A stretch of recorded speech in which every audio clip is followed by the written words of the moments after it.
Right, hey guys, how we doing? Back with another video from 6, and today we are checking out the real, like capitals, the real god of Shinobi. And before we get into that, make sure to check out my Etsy shop. T-shirts and hoodies are there that I've designed. They're pretty damn cool. And Patreon, get your name at the end of every video I upload for $1 a month. Let's do it. The God of Shinobi is a title awarded to some of the most powerful shinobi in history. Yeah, Hashirama's definitely up there. Most notably the third Hokage Hiruzen Sarutobi and the first Hokage Hashirama Senju. Hagoromo is called this scarcely, and I've even heard Naruto's name be thrown in there from time to time. But who's the real God of Shinobi? That's what we're going to try and determine today. I think starting off with Hiruzen is the best route to take here, not only because Absolute legend. Hiruzen was sick. he's the first god of shinobi we're introduced That to, we see, but yeah. he's also fairly underrated, by far so the most on this list. Hell yeah. That's pretty much all that needs to be said. The video is a fairly simple concept. Before we get started though, I'd like to ask you to leave a like on the video. Link is in the description to the original video. Go slap a like on it. Hiruzen is a character that's always in a weird spot in the Naruto community's general opinion. He's both overrated and underrated, and it's just enough on each side that he still gets respected by the majority of people. Hell yeah, it's absolutely I'm sick. sure by now everyone knows that Hiruzen was supposedly the strongest Hokage out of the first four: Hashirama, Tobirama, Minato, and himself. I believe this was supposed to be the case for multiple reasons, and I'm not going to limit this to just the manga, as many people, like myself, started out with the Naruto anime, and it only somewhat bolsters this opinion. For now, let's take a look at the examples that give this opinion its credence. Our first mention of this comes from chapter 94, where Iruka is describing him to a group of aspiring ninja.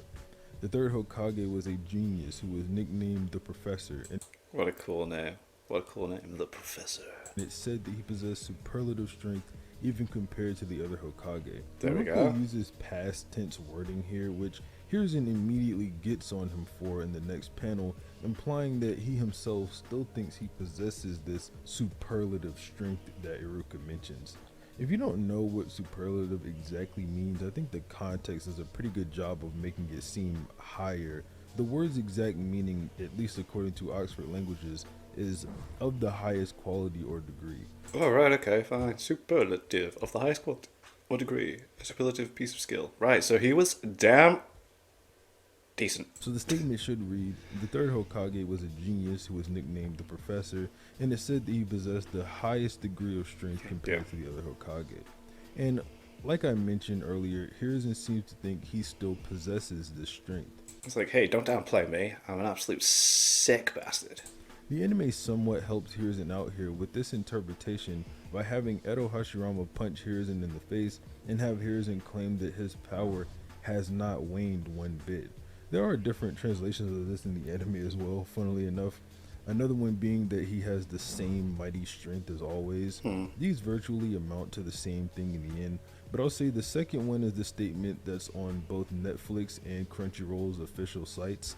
So if you like to dictate which translation to go with Oh, what? So Netflix and Crunchyroll have different subtitles? That's weird. based on officiality, then Do they really? That's weird. there it is, you have your answer.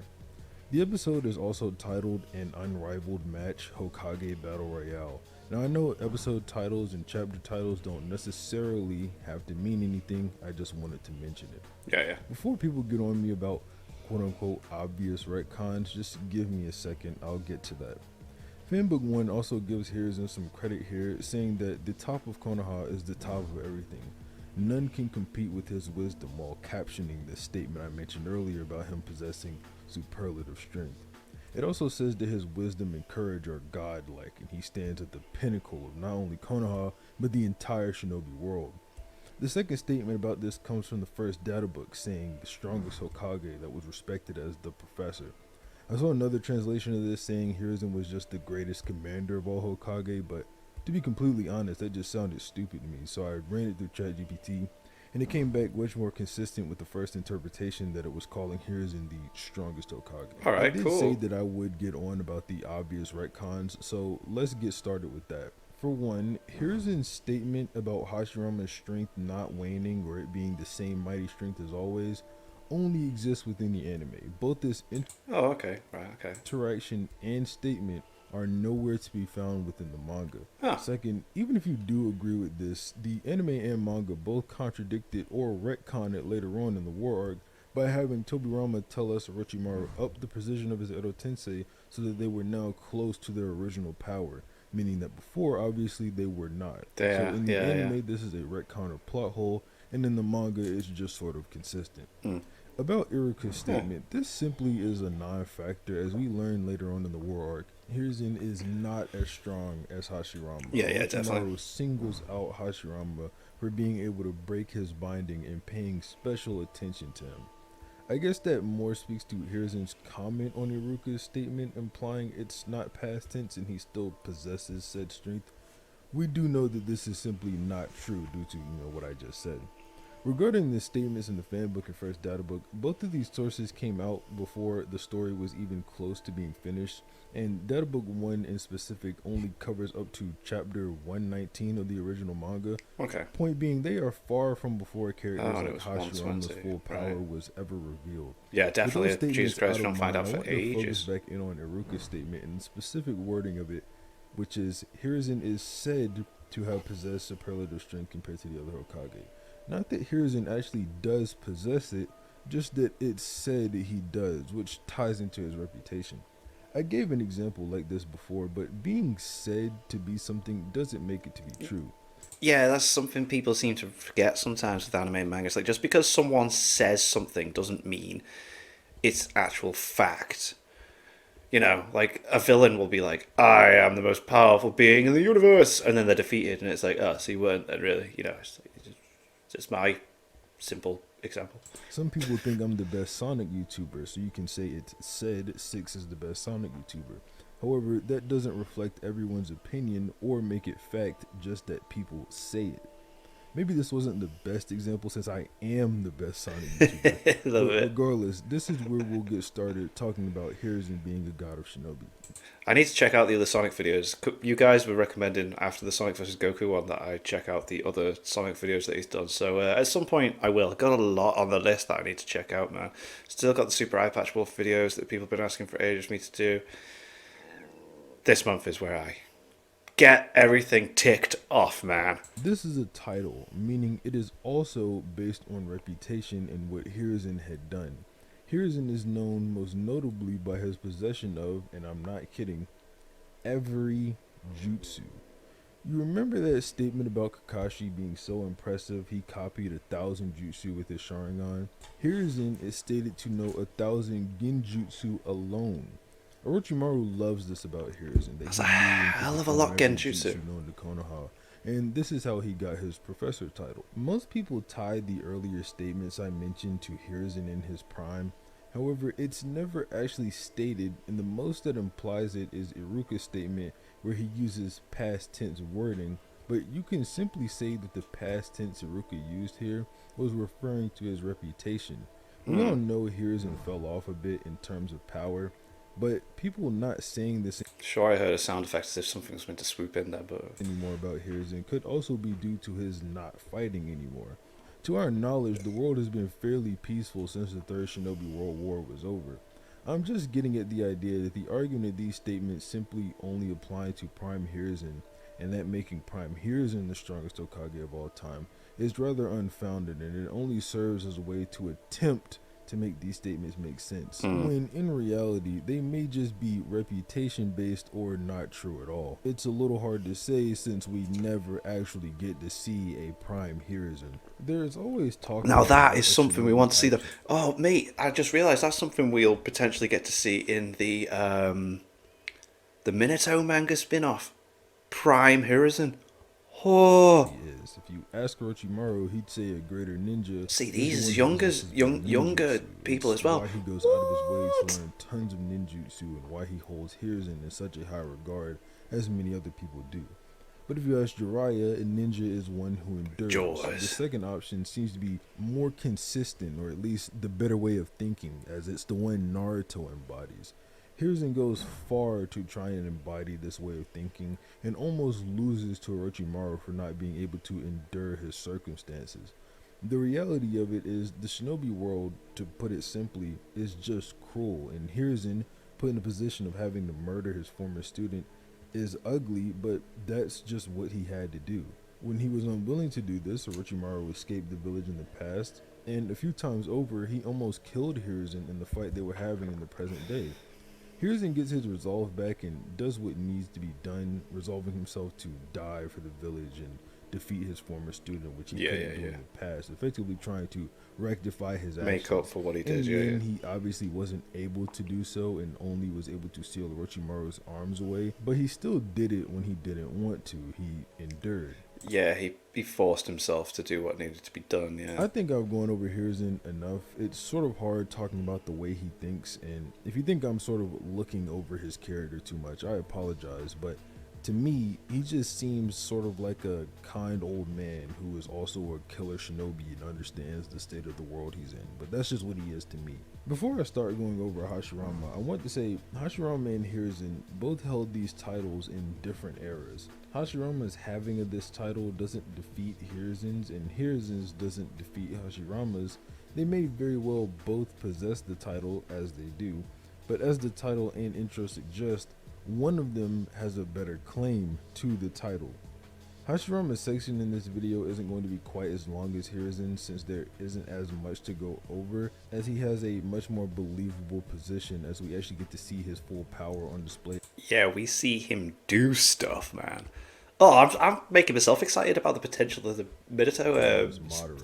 I want to quickly go over some of the things Madara says about him, since a large part of why we believe Hashirama to be so powerful is because one of the most powerful men we've ever seen speaks so highly of him. He could heal wounds without leaving a single sign. He was the ultimate shinobi. This would be a more literal interpretation of what a shinobi is, one who endures, but if he could heal his wounds, then he would literally be enduring attacks. No, yeah, okay, yeah, there's that as well. After this, Madara mentions how he fought a real life and death battle with Hashirama, which obviously implies he does not view this battle with the five Kage in the same light, which no, he really does look down on them. Holds back and bullies. Well, he's like, hey, so do you want my wood clones to use Susanoo, or do you want me to just not bother? I mean, we date either way.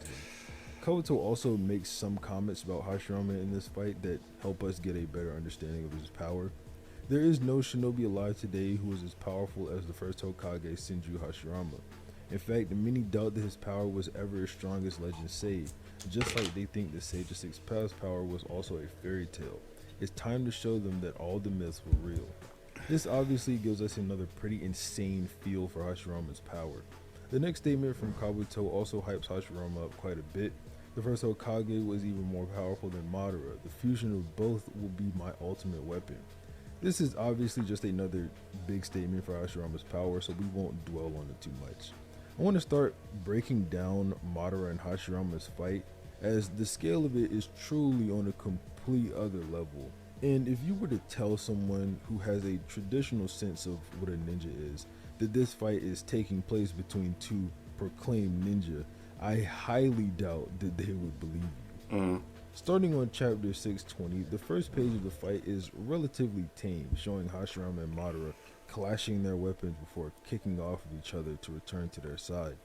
Then it's revealed Madara is in control of Nine Tails, and he activates his EMS, showing the battle is clearly about to kick up a notch. Hashirama also launches his Wood Dragon as well, which wraps around Kurama until Kurama just blows it up with a Biju Bomb. Well, blows it up doesn't really fit here, as the Biju Bomb doesn't explode, it just hits the dragon's head as is, and it starts heading toward Hashirama. As it starts heading toward Hashirama, a hand catches it, and the wood golem comes out and tries to shove the Biju Bomb back in the Nine Tails' face. Just so cool. When it's stopped by Madara's armored Susanoo. Yeah, so in the span of 5 pages, we are shown Hashirama and Madara both engaged in above Nine Tails level combat, and neither of them are breaking a sweat, and it's just chapter 1. Crazy. After chapter 620 or 621, the Biju Bomb fired in the last chapter explodes, and it's a really large explosion. After the look at that. we're shown Madara and Kurama took no damage from this, but at the same time, Madara had clad the entire Nine Tails in his Susanoo So armor. sick. Hashirama staved off the damage by using whatever ugly face wood jutsu this is, but whatever. Madara Ugly swings his face sword wood at jutsu. Hashirama, to which Hashirama's response is two giant hands that catch the blade. He summons more of these hands to try and grab Kurama, but Madara responds and spins around, slicing, and the force of these slices literally blow the tops of the mountains away. Again, this fight is on a completely different scale.